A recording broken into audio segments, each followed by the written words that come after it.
Yo! Hey!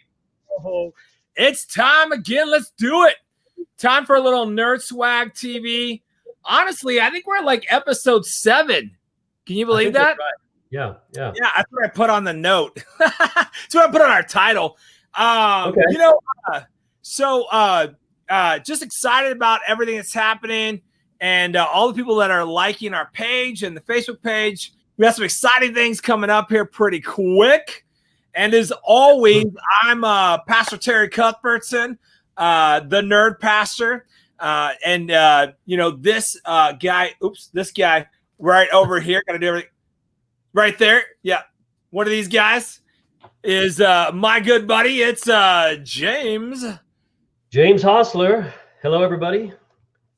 I'm the writer and creator of the Bobcat, and I'm an old school comic buff, and Terry's like next generation, so it works well because he can kind of fill in where I don't know what's going on, and then I can just rattle off all this old school stuff, and they're like, wow, man. So anyway. I like it. But when it comes to collecting, I think our tastes are pretty similar. We're liking the old stuff. I read a lot of newer stuff. In fact, today, because I just grabbed some of my comics. We didn't do a haul this week.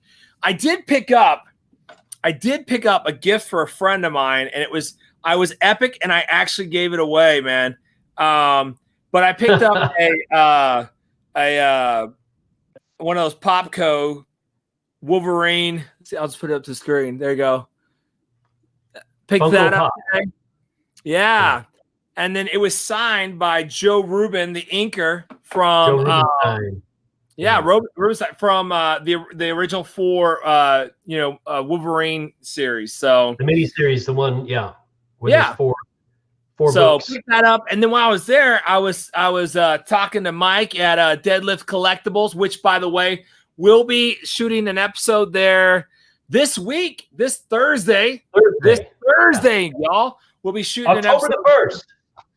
We'll shoot it early. I think we're going to shoot it 5:30ish. And then what we'll do is we'll then hop on their live stream, and they're going to be having an epic comic book auction. All the Comic Cons that they've not been able to go to, they've been storing up some epic sales. And you and I need to set up some secret accounts so that we can also bid on this, I think. Isn't that fair? Right. Yeah. We'll just have get away. Yeah. We'll just have a list of stuff, and we'll have secret buyers for us. So we'll have signals, So we start doing weird signals and twitches and stuff. We might be buying on the fly there. So, today I really want to look at a new comic book series that just dropped a while back. There's not a lot of new comics out right now. I don't know if you know this or not. There's some good stuff out there, but so I was looking for something, and Mike from Deadlift Collectibles suggested I go with the 3 Jokers. Yeah. Let's see if I can get the glare off this. And of course, this is just the regular variant. This is what you do is, if you're a true comic book collector, you always get 2 copies. A reader and a saver. Yes. And I know there's probably somebody somewhere that's going to be like, well, why don't you just subscribe and get it digitally? Because I like to touch it. I like textile. Okay. Don't judge me. I enjoy that childhood savoriness of it all. The happiness of touching and reading. Yeah. So Stan Lee said his preference was, I want to have the book in my hands. I will not tell you the analogy he used right now, but it was pretty funny. And he was right. Keeping it PG today. We appreciate that. You know what's great about this one is, this is a thicker comic book, man. This is more of a graphic novel. Yeah, well, it looks like a graphic novel. Oh, and it's gorgeous, bro. The covers, covers embossed. How many pages is that? You know what? 60, easily 60 plus, maybe more. Yeah. So it's like mini graphic novel size. Yeah. I sat down today and finally got to read it. I flipped through it when I got it the other day. And but I sat down and really got to read it today. Bro, it's epic. It's epic. I am confused. I don't know what's going on. I've read the whole thing. It left me with more questions than I have answers for. My goal is this. I want to encourage people to read it, and we want to talk about some pieces behind it without being spoilerific, okay? So here's the promise I'm going to make for you. I'm going to do my 100% best not to spoil anything for you, but I will show you a couple cool, at least one cool panel that I found that I just thought was like too fun not to show. And so I think I can give away the general idea behind it without giving too much away, okay? You ready for this? Ready. Let's roll it. The Joker somehow commits 3 crimes at the same time. 3 very gruesome crimes. So one of the crimes is taking out the Moxian crime family. The other one is taking out a famous comedian. And the last one is stealing a tub of acid from the place that he actually got turned into the Joker. And what ends up happening at the same time is you have 3 heroes investigating, and so they all end up showing up on the scene. So our 3 heroes are, of course, Batman, right? Joker and Batman. You can't have that.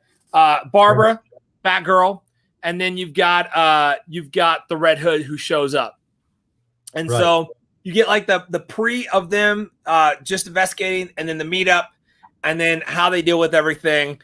And honestly, I feel like I really can't give anything more away, but within the first couple panels, they're questioning whether or not there's actually 3 Jokers because of the impossibility, the improbability of him being able to be at all these spaces and pulling this all off at the same time. And so that's kind of the mystery they're trying to solve. And man, it's unbelievable. So as we were talking about this, and I'm telling you guys, it's great. Like, it's worth getting into. Really cool storyline. As we're talking about it, we started talking about, like, we kind of need to talk about who the Red Hood is, because I feel like Batman we know, right? And we know that we can talk about some of the different versions of Batman there's been, but really, when you look at the Red Hood, he's yet another Robin, ultimately, right? He was Robin, It's Jason Todd. Well, he was the second Robin.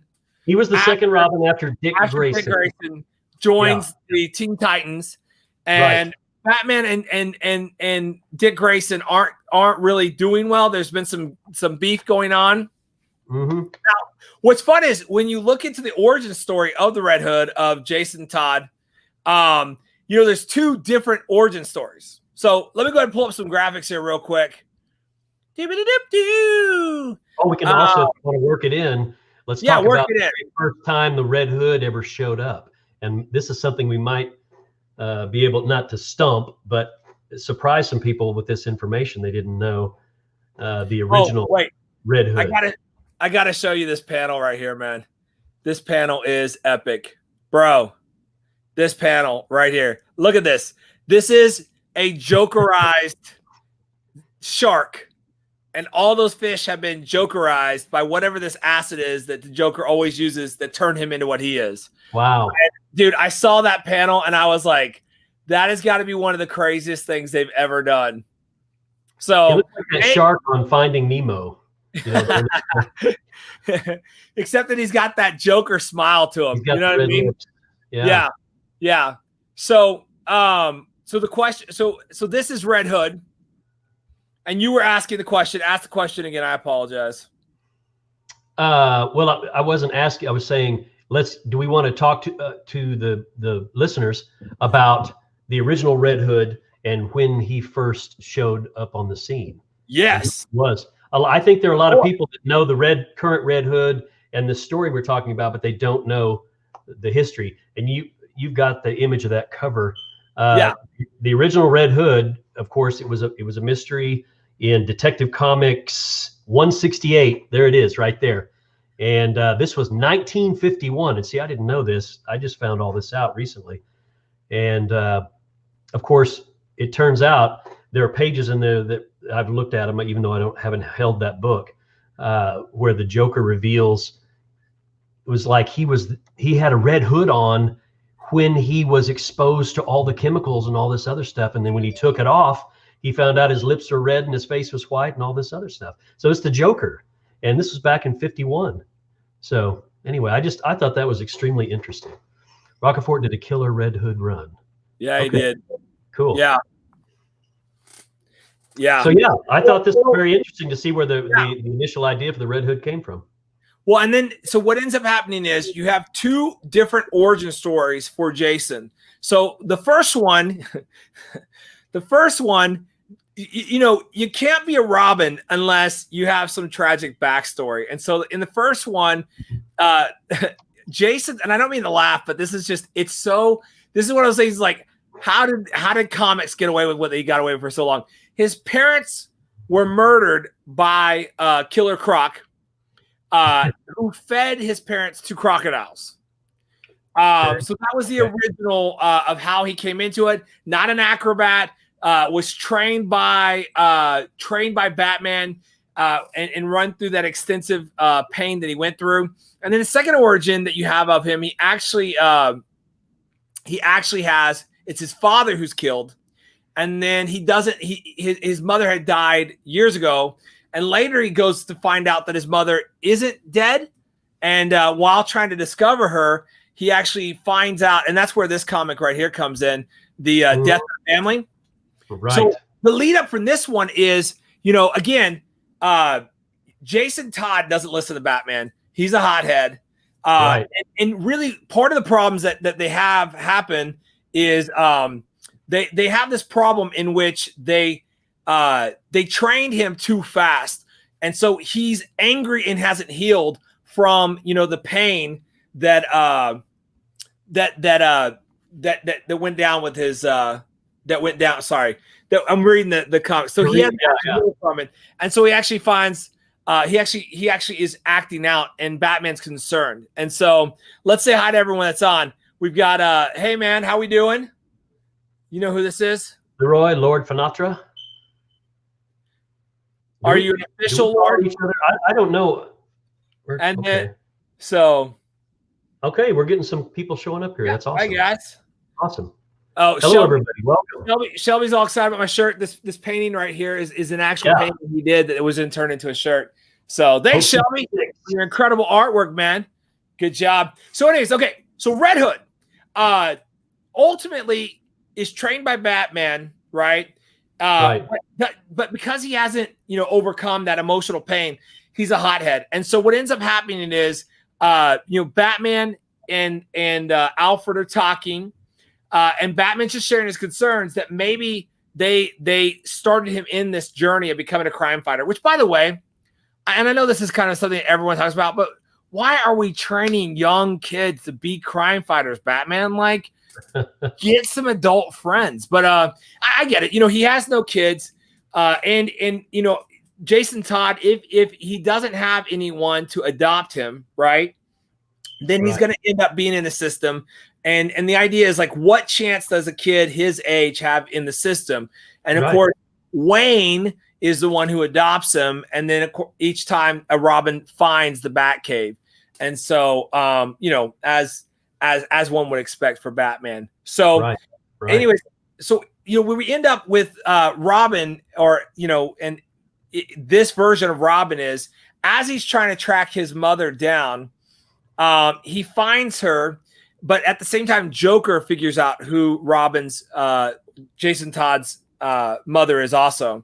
Right. Well, Jason Todd's mother is wrapped up in some major crime stuff and some embezzlement. And so the Joker actually, tricks or kind of blackmails her into getting Jason Todd to meet her at a warehouse. And that's where she runs into the Joker. And at that point, the Joker just, does basically kill him. It does kill him. So he beats his head in with a crowbar, locks the almost dead Robin up with his mother, puts a bomb, and as Batman shows up, the entire building explodes, leaving him dead. Right. So, but the thing about comic book world is this: a character can die and come back again. It's just how it works. Okay. So nobody's truly dead forever. So, we have some reality alter changing stuff that happens in the storyline.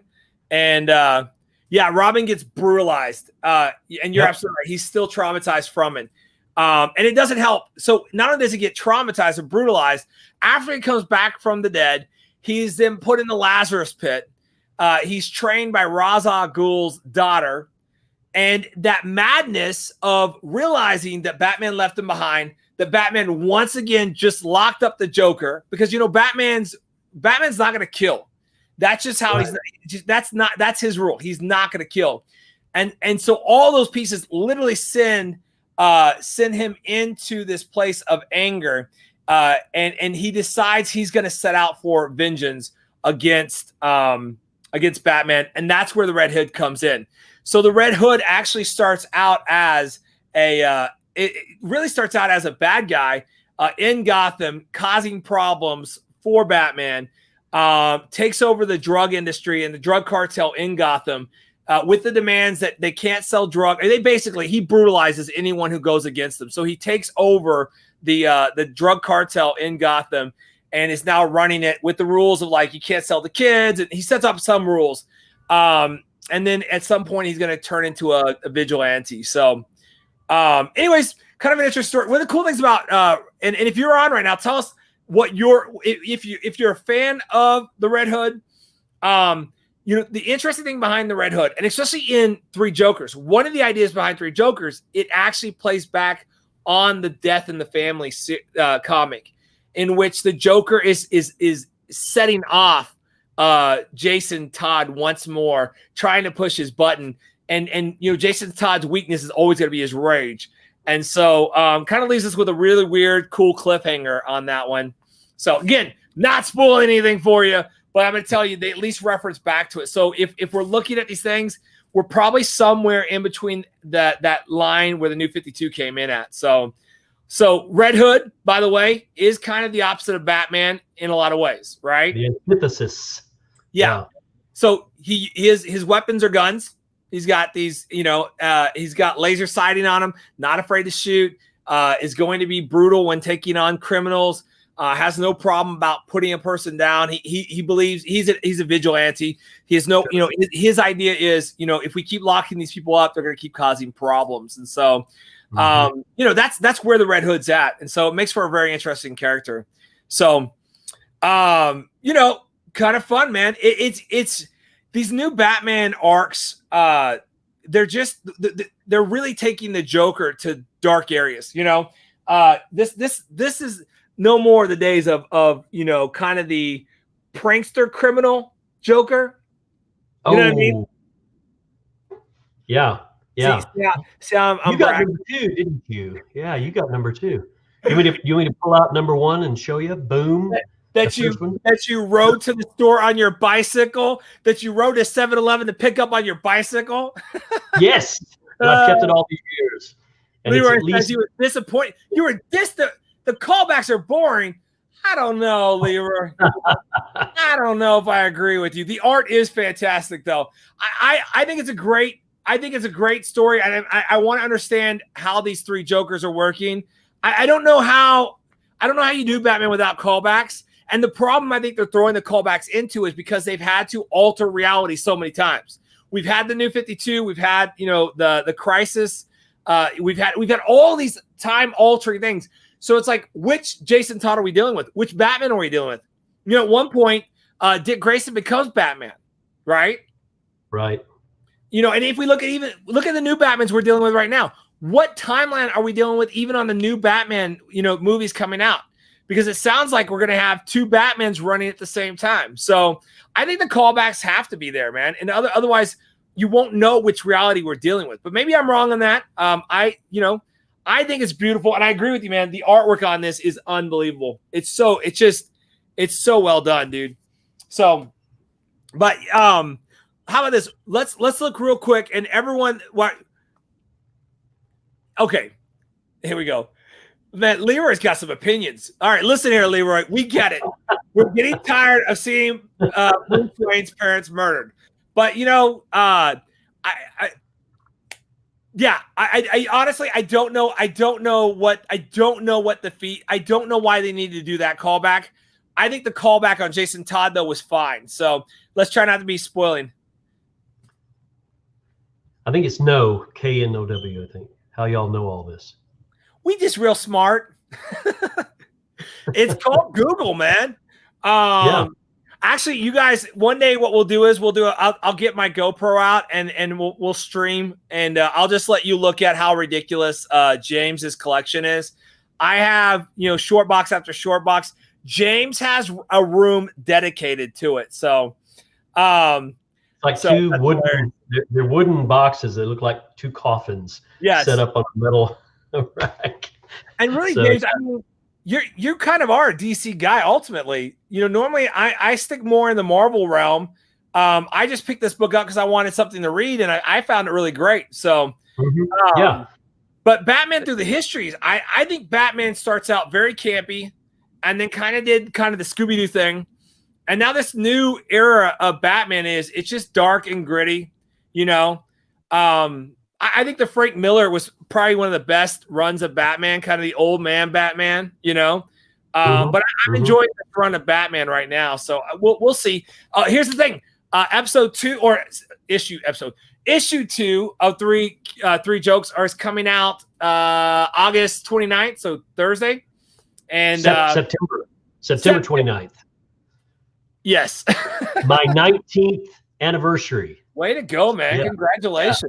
Congratulations. Cruising around in a limo, I think, Tuesday. Nice. Cool, man. Cool. So it'll be cool. I'm planning on picking up that issue. And then, normally we have a haul during this time, but the reason we don't have a haul right now is we're saving up our money. Oh, how nice people are. We're saving up our money right now to just blow out this auction that's coming up on Thursday. So, which will be my anniversary. Whoop, whoop. Oh, that's right. Yeah.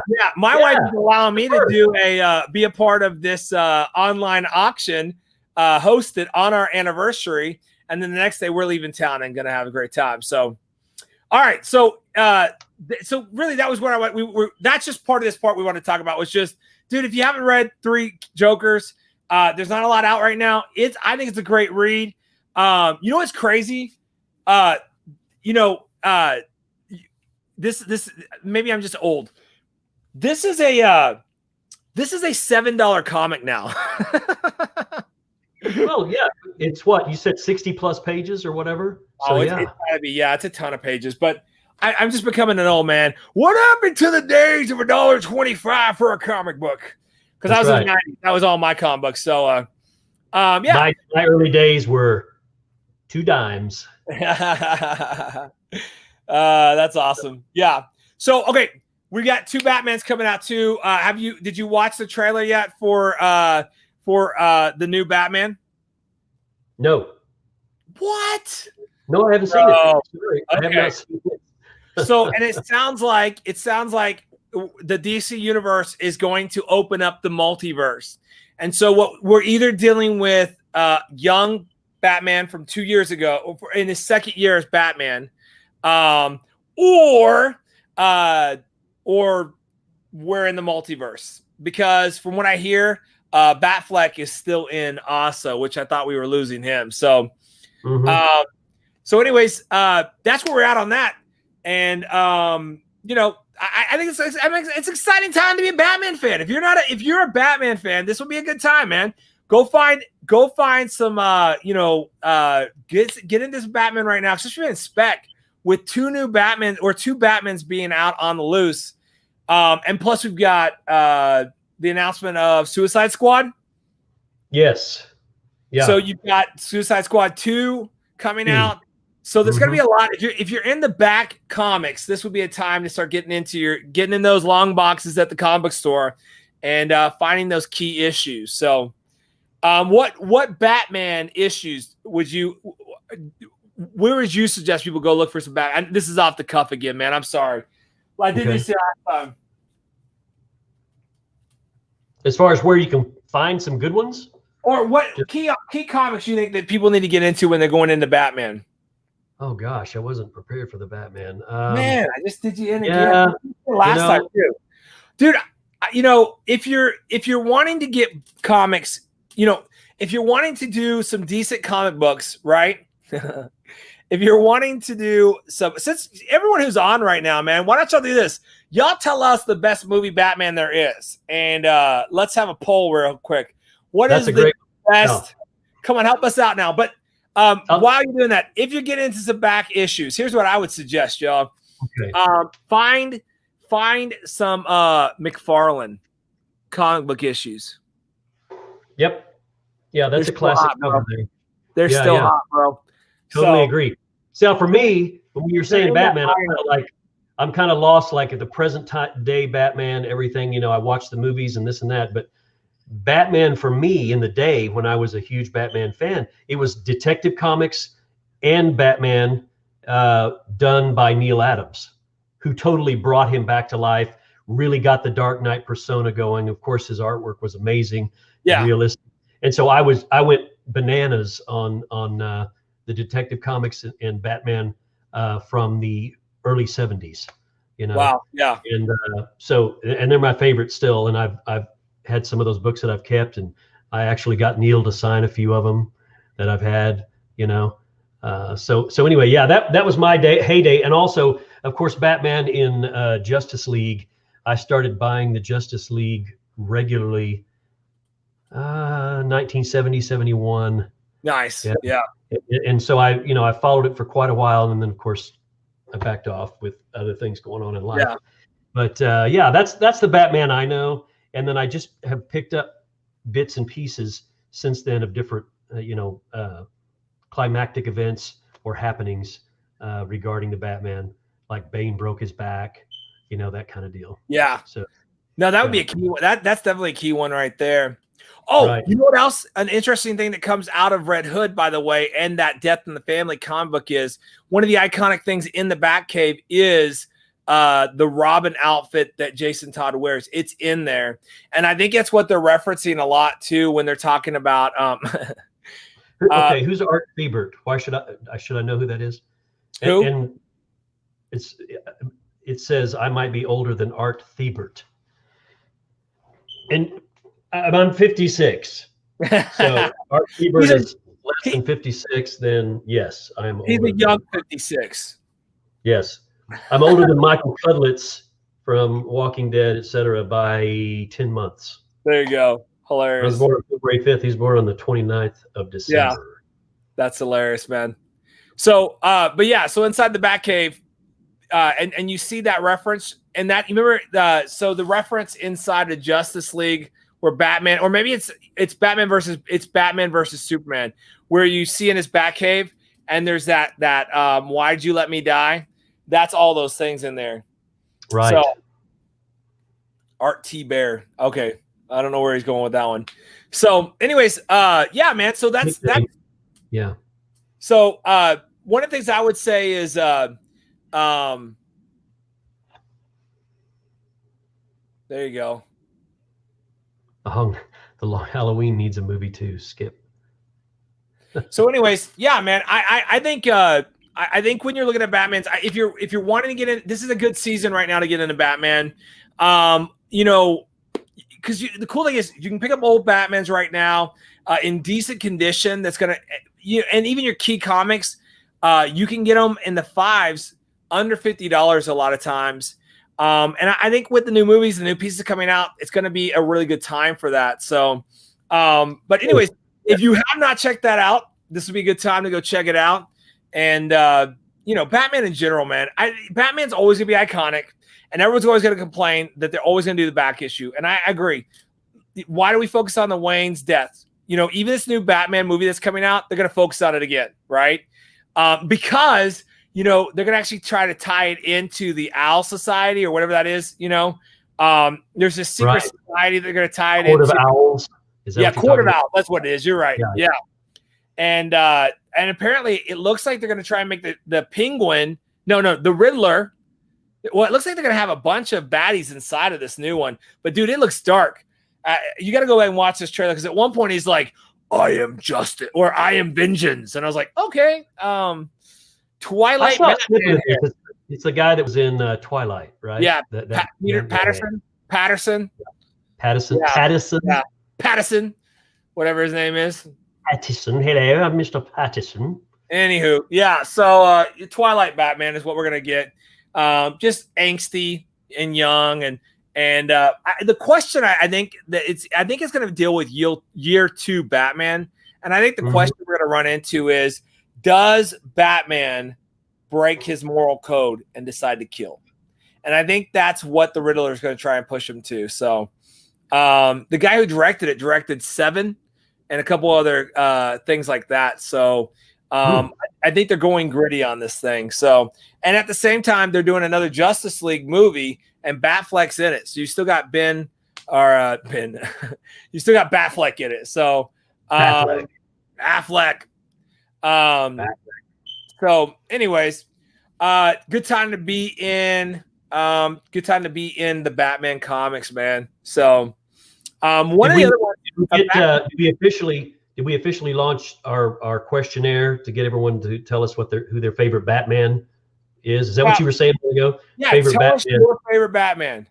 Yeah, you know? Are you going campy Batman? If you have to pick one, what are you doing? You doing Keaton? Oh no. What's your top? I like Michael Keaton, but that's like Pepsi, Coke, Ford, Chevy with Michael Keaton, right? And Batman '89 was great, and I liked it because that's when my first daughter was born that year. I really enjoyed it. I just had a problem with Michael Keaton all the way through, and to this day, I like him as an actor. I love him, Beetlejuice and all that. I think he's killer. But I had a problem with him as Batman because where he goes to take on the Joker and he's standing in front of the fireplace and he picks up that poker. Yeah. He goes right into Beetlejuice. He goes, "Come on." And I was like, "That's Beetlejuice. What are you doing?"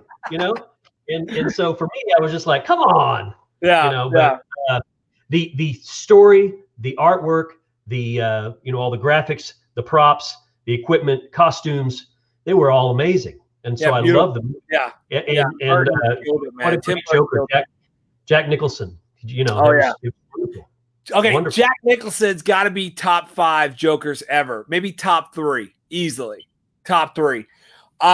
Dude, maybe because of my age. Listen, maybe because of my age. I'm younger than you are, my friend. I'm Christian Bale. Is one of my top Batmans. I know everyone hates his voice, but those 3 movies were epic. Came out at a perfect time. Great storyline. They were done well. Yeah. So that's going to be one of my tops.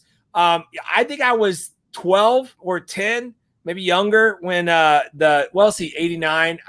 So I was 9 when the first Batman came out. The Tim Burton Batman movie came out, right? Right. And so, so I remember watching that one in theaters. So there's that, the Adam West is always going to be a fun Batman, but he's always camp. Oh yeah, always fun. Yeah.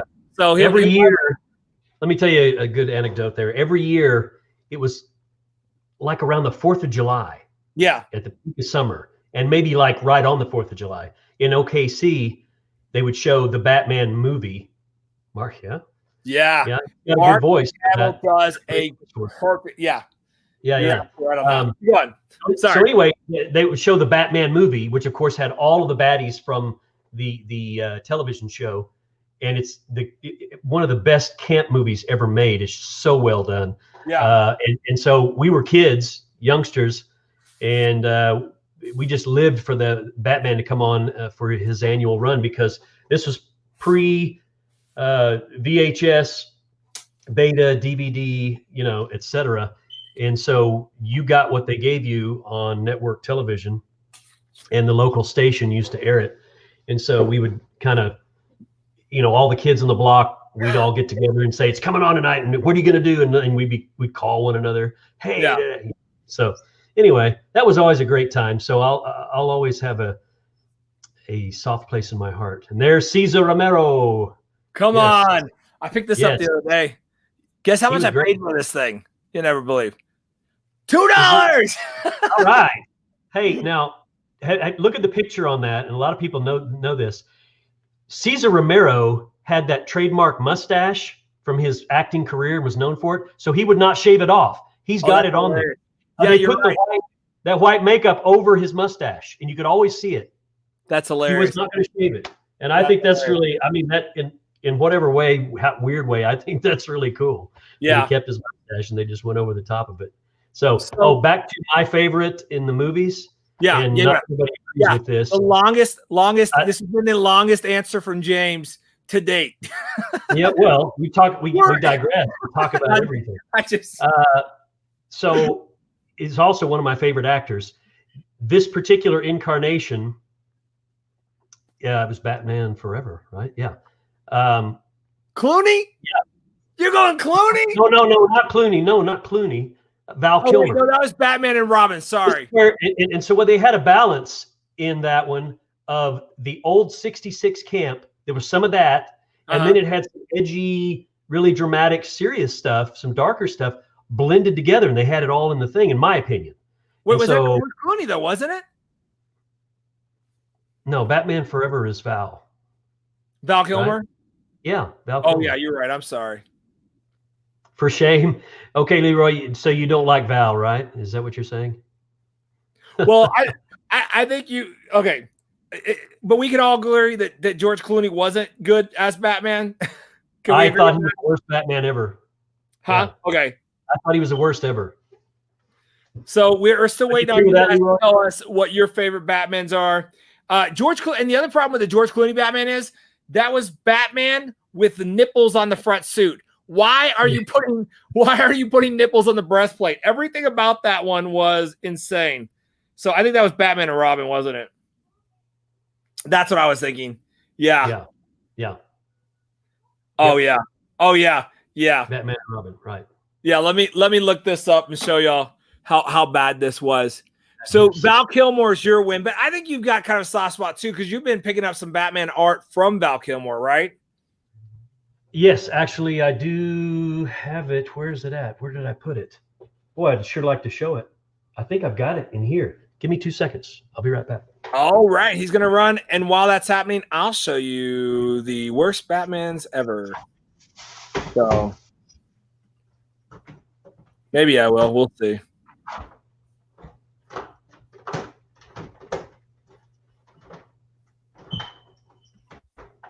All right. Yeah. So does everyone? I just need all of us to agree that this is the worst Batman forever. So if not, that's fine. So as he's running around frantically right now. Okay. So let me pull this up real quick. Here we go. There it is. Come on, y'all. We're all on the same page here, right? This isn't right. Okay. Can we all agree? This is nonsensical. Why? Oh, okay. So Lord from Elder loves Clooney Batman. Okay. All right. Who does? It says, okay. Leroy said, Lord from Elder loves George Clooney Batman. I don't know if that's he means it or it's a joke. I don't know. George Clooney is cool. I'm not doubting his coolness. I'm just saying he wasn't a great Batman. So Robin had nipples on his suit too, so those would be called ripples. Why? Ripples. Why would you do that? What were you thinking? What was that necessary? And then that stupid line where they land on the island and he's like, "Holy rusted metal, Batman!" And George Clooney looks at him and he points at the thing that they landed on, and he's like, "No, it's holy rusted metal. It's rusted and it's holy." Yeah. Like, well, and then you got Jim Carrey as the Riddler, terrible. And one of the best things that ever happened. Jim Carrey the Riddler was Batman Forever, though, right? Wait a second, isn't it? And Two-Face, was Two-Face in that one? Am I getting do I need to go back and watch Batman? No, Carrey was the Riddler in Batman Forever. And I went to go find this one-of-a-kind painting that Val Kilmer did of himself as Batman. It's really more of like a stenciled montage, but he puts it on a piece of metal, and each one is original and unique, but he's not using a brush or anything. He's just putting some color together, and it's like a 12 by 12 piece of metal, and I think it's downstairs. But okay, I recommend getting it though. We'll show it sometime. So here's the thing. The thing about Batman Forever, I am getting things mixed up. The thing about Batman Forever, Jim Carrey's terrible. Okay. They're all campy. You're absolutely right. But the funniest thing about that is, did you know that because of that movie, because of Batman Forever, Tommy Lee Jones and Jim Carrey have had a long running feud, that Jim Carrey was so hated by Tommy Lee Jones. Tommy Lee Jones literally would not talk to him on set. And Jim Carrey actually shows a story in which Jim Carrey sees Tommy Lee Jones at a restaurant, and he goes to shake his hand. And when he shakes his hand, Tommy Lee Jones is shaking with anger and whispers in his ear and goes, "I just don't like you." So that is crazy. Yeah, that's crazy. Because he just didn't feel like he was taking his because he's so, Jim Carrey being so goofy.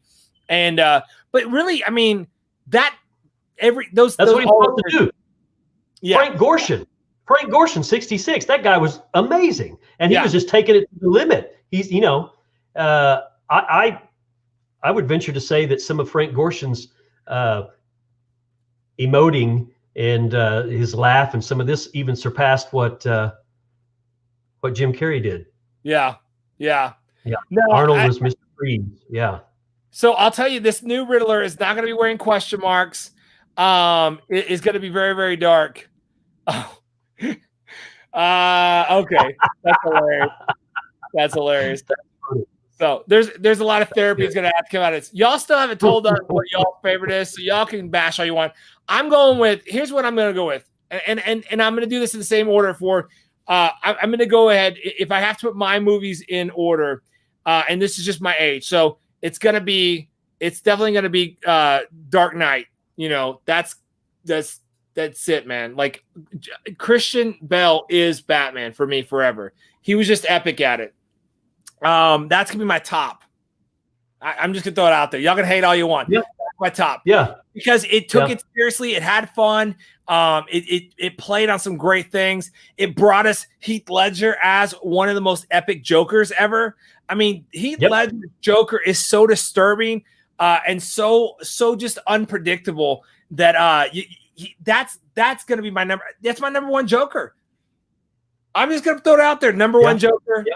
That's going to be it for me. And then I'd probably go with Michael Keaton just because of my childhood as my second place. Yeah. Come on. Just that one part. Go back and watch that part, and you're going to have to, everybody that disagrees with me on that, go back and watch that little clip where he's standing in front of the fireplace, shaking that thing, going, "Come on." You've got to agree with me. If you're being honest, you're going to say you're right. He was channeling Beetlejuice right there. Okay. He had a moment where he got out of character. We can let him live. Can we all agree though that while the Christopher Nolan's Batman brought us some incredible things, it also brought us Bane, not the greatest. Right. What is going on? Come on, stop it. So other than that, yeah. So, well, dude, I love it, man. I hope some of y'all get back into some Batman. Another back issue worth looking into is the very first Batman versus Predators. It's such a great storyline, really fun to go along with. Go back into some of the back issues. The New 52 Batmans were really good too. But I really am enjoying this new one. I can't wait to read issue 2. And hopefully it doesn't go off the rails. Right now, it left us with some weirdness, and can't wait to see where it goes. If anyone ended up with that 1 in 100 variant, I'd love to see you ended up. I'd love to see who got that. I haven't found it yet, and but if I find it, I'll pick it up. I may go to eBay and get that one. So, but man, Batman, y'all, we've learned some important lessons. James loves some Batman forever. It's great. Maybe we should have like a time where we have just a deep dive, and it's just us watching all the Batmans, kind of the mystery science theater 3000 mode. You just see the background. Yeah. And we just invite people to get on with us and participate in it as we go through every Batman ever. That would maybe just pick one and go through it. So maybe we just go through Batman forever. And go ahead. Yeah. See where Leroy says Batman is the only thing left on my pull list, and I respect that. Yeah. I'm hoping that someday we'll have the Bobcat on your pull list too. Yeah, come on. What a great segue. What a great segue. Yeah. I love it. Yeah. What issue 5. The Bobcat. Tell us more about this. Yeah. Issue 5, of course, is underway, and we've probably got almost 3/4 of the pages complete, produced. I'm still actually on the last couple of pages for the book on the writing, because I keep battling it out with myself how this one is going to end. It's a cliffhanger going into issue 6, and I've got a couple of different ways I can do it, and I'm battling myself back and forth. But let me tell you something. If you guys have read, I don't have the Bobcat on my pull list. Okay. Thank you very much. Yes, absolutely. Thank you. So if you haven't read or are soon going to read the Bobcat, issues 1, 2, and 3, of course, are in the trade paperback, and then issue 4 is a part of the trade number 2, but it's just by itself right now. Issue 5 is going to be by itself, and the single issues will not be distributed through Caliber, only the trades. So you have to get the single issues through me, either on Indiegogo, Kickstarter, or thebobcat.net. And issues 1, 2, 3 are great. They set up everything and get you where you need to be for what comes after. And thank you for sharing that there. Yeah. And I put it in the comments. Anyway, it gets you set up, and they're good books. Now, issue 4 takes it up another notch, and I was very happy with it. There were some parts in there that I thought came out. It's very difficult to get exactly what you want, right? Especially when you're trying to produce these things. And I never really realized how difficult it was. But anyway, 4 is another step up. Issue 5 is another step above that, because that's just the way it needs to roll. And there's a lot of complexity to the story, in my opinion. I'm not saying it's real deep, dark, esoteric issues, but there's a lot of things happening, and I think it flows real well. And we've got so many different elements, including actual history with the steampunk and the sci-fi stuff, and just the good old action Western. So I'm thinking issue 5 is really going to be a treat for people that have already enjoyed the Bobcat, and they're going to go, wow, this is another level up. Nice. And you know what we're doing is part of it is what we were told to do. That producer, which I'm not throwing names out, but that guy called me from Hollywood to talk to me about the story that we had run into at a Comic-Con. We talked about 30 minutes, and he gave me his valuable time, which I really appreciated. And one of the things he said is, you need more material. If you want anybody to take this seriously, people that in the entertainment business, you've got to get some more material there. You have to have more under your belt. And he said, if you think this is good here, everything you do after that has got to be double that. You have to keep up in your game, and you've got to a certain level and you think you've done a great job. Well, you've got to do way better than that with every issue, every level after that, if you want it to go. And I received that information, and I thought that was great advice. So yeah, we're attempting to trying our best to do that. So, and I'm very critical. Like I said, I don't have all the answers on everything, but I've been a fan of the comic book industry and comic books in general, and the comic movies and all that my entire life, basically. So yeah, I have a grip on what I think is good and not good, and the art is very atmospheric. Thank you. Yeah, and that's what we push for. Jim Mesling is our artist, and he's the one that does that. And we've got some guest artists that appear and do some things. But yeah. So anyway, there are things, like I said, I was battling it out with myself on how I'm going to finish out the last few pages of issue 5. I'm still writing them as we're 3/4 of the way through produced pages of the book. And that's because, I'm very critical of my stuff, and I'll second guess myself and go, okay, I think this is good. And then I'll go back and look at it. Well, no, wait a minute. Maybe we should do this here. And then I had this idea. How do I make that work? And because I know where I'm going with it, I just need to see how I'm taking the reader there to that point, to the stopping point for this issue. That right there, Brian Silverbacks did that pinup right there.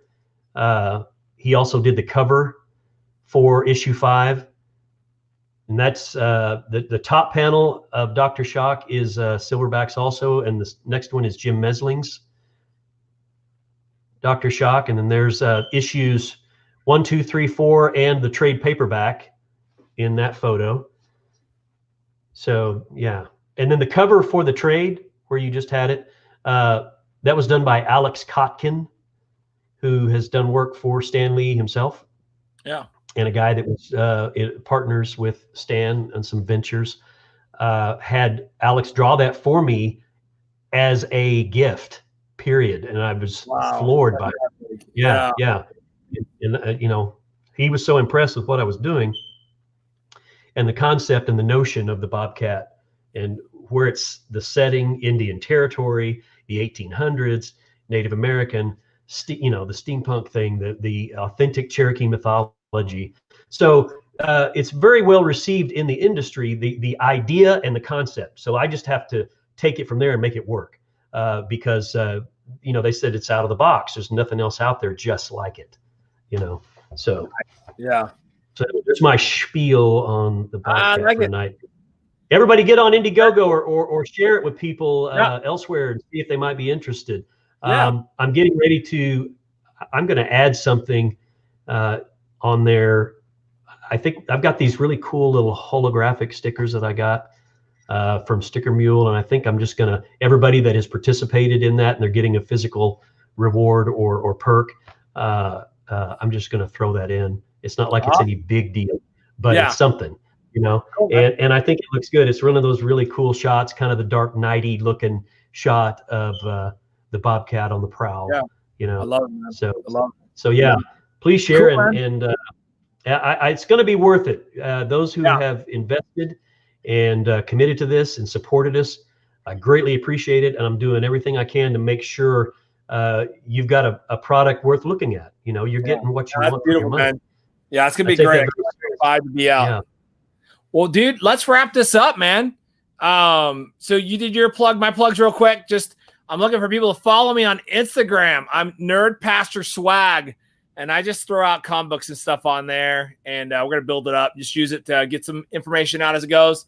Also, would you follow us and subscribe to YouTube? On YouTube, we are My Nerd Swag TV. Let me actually throw out the we didn't even have this is the thing that stinks, but let's just try a link for YouTube. I'll put a link in the thing here real quick. But yeah, if you would subscribe to us on and share it out. We're trying to get all our subscribers up. And then you can also follow us on YouTube or on Facebook. On Facebook, we are My Nerd Swag TV. And just follow us, like us, subscribe us. We try to post every Sunday, and then when we have cool random events that are going on, we think you'll enjoy. Like this Thursday, man, when we're at Deadlift Collectibles, and then we'll go over to their live feed, and we'll go over to their live feed, and it's going to be a great show there at Deadlift, and Michael is pumped about it. We're pumped about it. It's going to be very entertaining. The auction is going to be great. Let me tell you that Deadlift Comics in Edmond has a great, for the size, it's a small place, but he is to the ceiling with comics. Yeah. But albeit well presented. But you can find books that you can't just find around town. And one thing that I found, even in comic shops that I like, and I'm not taking anything away from him, he has like high quality books. Whereas I look at some of the same older issues, because I'll be hitting the Bronze Age stuff real heavy, you know, and he'll have things that are like 7, 8, 9 even, that you just don't find everywhere around town. And the price is priced like a 5 or something. Yeah. The other places are like a 4 or a 5, and you can't even find the book. And that's, I'm saying in town right here. I know online you can find things all around. Let me put this thing up there too. So Deadlift Collectibles this Thursday, and I'll put you on Facebook with him, because we'll probably switch over to his Facebook site for that. So let me put that on here real quick. So this Thursday, I think we're going on at I don't know, 6 Central, maybe 6 or 7 Central. What do y'all think? We'll put it out. We'll start putting some more information out on that.